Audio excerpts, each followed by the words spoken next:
to talk about education because there's disturbing reports out today about the gender imbalance in education. And Liz, the experts are saying the biggest problem, encumbrance, if you like, disadvantage in getting ahead in education is in being a boy. Boys are falling far behind girls in school leaving exams at university, to the extent that a university admissions centre analysis of results found that being male was greater than any of the other recognised disadvantages we looked at.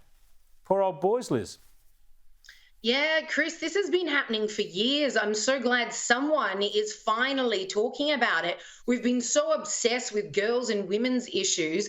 Boys have been falling behind for years and years in almost every academic subject.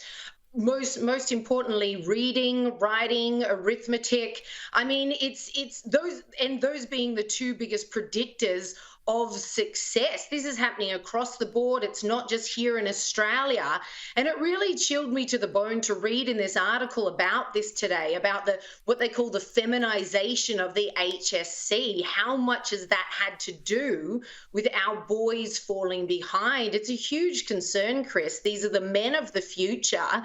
And we know that if they do badly in those subjects, they're more likely to drop out of high school. If they're more likely to drop out of high school, they're more likely to be unemployed in their 20s. And even on a mental health kind of basis, we know that guys are 5 times more likely to take their lives between the ages of 20 and 25, 5 times more likely to take their lives than girls. So we've been obsessing on these women's and girls issues. Fine, sure, good, not sledging that. But men and boys have fallen by the wayside, and we're seeing so much of this in modern society where they're not getting the help that they need now. Yeah, it's a worry, Justin. Feminisation of the curriculum is one thing that's spoken about. There are all those other social issues. And one of the things you hear people arguing about all the time, including experts, is whether it's better to have co-ed education or single sex. But you've got to get on top of this stuff. We've got to be improving educational outcomes for all of our kids. We're slipping back comparatively.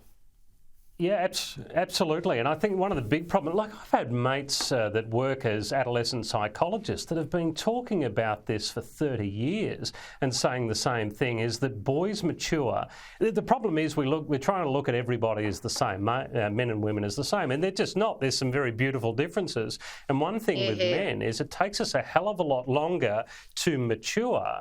It takes some time. God, I think about myself at 13 or 14. You can barely tie your shoelaces as a boy.